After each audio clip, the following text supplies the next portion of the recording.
investigar os efeitos do CTAR, que é um dos exercícios ativos em deglutição atualmente mais pesquisados e mais utilizados na nossa prática clínica, é o objetivo desse estudo discutido hoje na segunda com o artigo. E eles investigaram o efeito do CTAR em pacientes disfágicos pós-AVC, divididos em 2 grupos, relacionados os 2 com a fonoterapia tradicional, um fazendo CTAR associado e o outro somente a fonoterapia, com resultados finais a favor do efeito positivo do CTAR na deglutição, usando a videofluoroscopia e escalas de literatura. Gostou do tema? Vou aprofundar, vou detalhar esse estudo de 2018, a referência aqui na legenda desse post, que é um estudo prospectivo, cego, randomizado, que vem aí investigar o efeito do Chin-Tuck Against Resistance, que é o CTAR, em pacientes adultos disfágicos pós-AVC. Para fazer parte desse estudo, não bastava só ter a disfagia pós-AVC. Esse AVC tinha que ter no máximo 1 ano de tempo de lesão.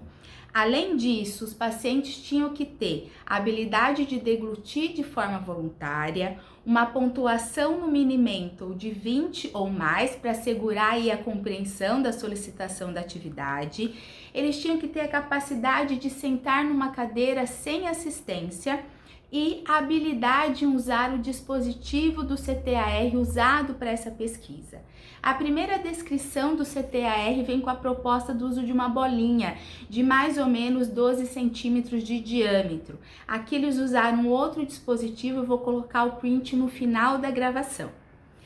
Esses pacientes foram submetidos à videofluoroscopia, então eles eram disfágicos com comprovação do exame de imagem, e eles foram de forma randomizada divididos em 2 grupos. O grupo experimental, que foi o grupo que fez o CTAR, já vou falar como, 11 pacientes que fizeram CTAR seguido de 30 minutos de fonoterapia tradicional em termos de deglutição. O outro grupo, também 11 pacientes, o grupo controle, eles não fizeram o CTAR, mas fizeram os 30 minutos de fonoterapia tradicional.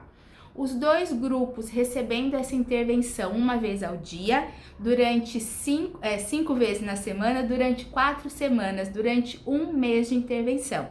Videofluoroscopia pré, videofluoroscopia pós. E como foi feito esse CTAR? Da forma como ele foi descrito, só que com o dispositivo.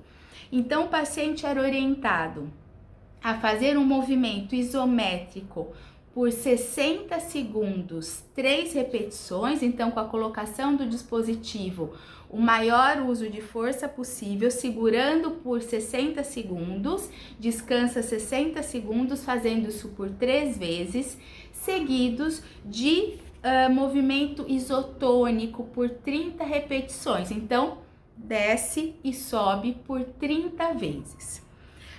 E eles fizeram, conforme eu já falei, a videofluoroscopia pré e pós, usando 2 escalas de literatura. A Functional Dysphagia Scale, FDS, que é uma escala de 11 itens que verifica ali resíduo em cavidade oral, elevação de laringe, resíduo em faringe, itens visualizáveis na videofluoroscopia, e a escala de penetração e aspiração de Rosenberg. Fizeram então esse 1 mês de intervenção e quais foram os resultados. Pela escala FDS, tanto o grupo experimental como o grupo controle, comparados com eles mesmos, tiveram aí de forma significativa melhora nos itens resíduo em cavidade oral, elevação de laringe, resíduo em valécula e resíduo em recesso faríngeo. Comparando os 2 grupos, experimental versus controle, o grupo experimental teve melhores resultados de forma significativa em termos estatísticos nesses mesmos itens: resíduo em cavidade oral, elevação de laringe, resíduo em valécula e recessos faríngeos.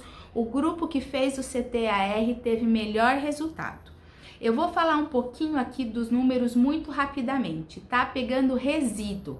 O resíduo em valécula, grupo experimental passou de 5,45 para 2,18 e o grupo controle 4,73 para 4, os dois redução significativa, e resíduo em recesso faríngeo, grupo experimental 4,73 para 1,64 e o grupo controle de 4 para 3,64. Então, os dois reduzindo, os dois melhorando, mas na comparação, o grupo que fez o CTAR muito melhor.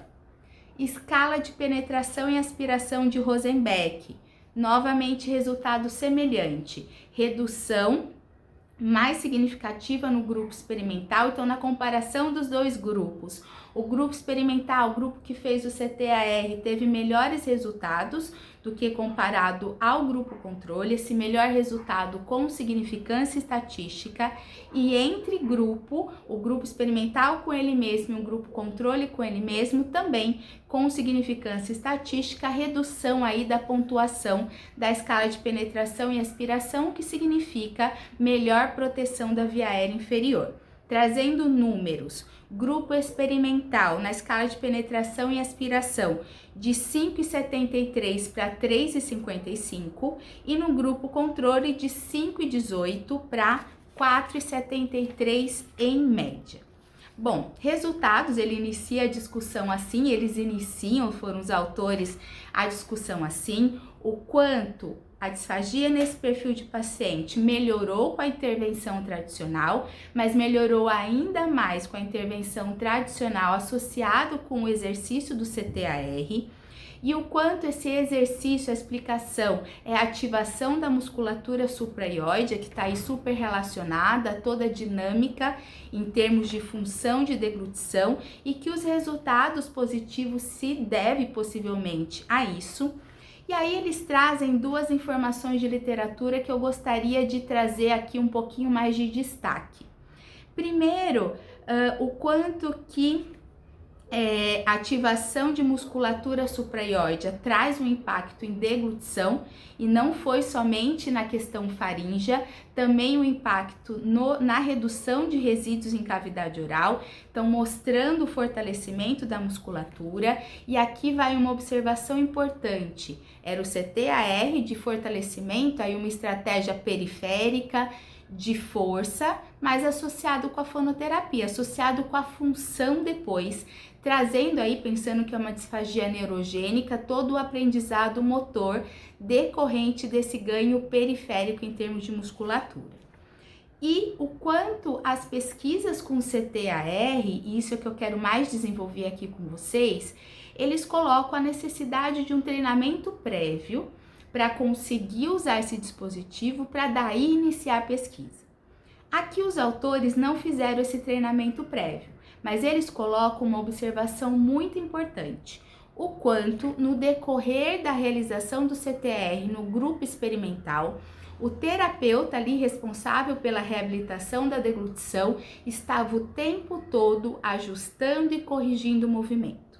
O CTAR, sem dúvida, é um exercício muito empregado na prática clínica com eficiência, mas se a gente pensa que muitas vezes o disfágico neurogênico, ele tem uma alteração de ajuste postural que leva a descompensações, que muitas vezes nessa musculatura da cintura escapular, a gente pode ter ali excesso de tensionamento, ou então fraqueza em outros grupos, realmente eu posso fazer o CTAR, esse paciente pode fazer o CTAR sem tanta eficácia. E com isso, eu posso estar até descompensando ainda mais a musculatura. Então, o quanto realizar o CTAR, os autores trazem isso na discussão, exige um conhecimento e um cuidado refinado da musculatura de cintura escapular. Se eu penso, por exemplo, saindo um pouquinho aqui do AVC, trazendo o Parkinson, que muitas vezes tem um aumento de tensão, a rigidez muscular dessa região, o quanto é necessário esse ajuste muscular antes da realização do CTAR, com liberação miofacial, com uso de eletroestimulação, com alongamentos, não sei. Mas o quanto a realização do CTAR não é simplesmente colocar a bolinha ou dispositivo e pedir um número de repetições, o quanto exige um olhar cuidadoso e refinado. E os autores concluem: que para esse perfil de paciente, mesmo sendo um N baixo de estudo, pela presença do grupo controle, foi possível comprovar o efeito positivo em deglutição através da videofluoroscopia com o uso do CTAR. Espero que vocês tenham gostado. Aguardo aqui no comentário de vocês a experiência de uso desse tipo de exercício, quanto vocês têm visto esse efeito na prática clínica. Grande abraço!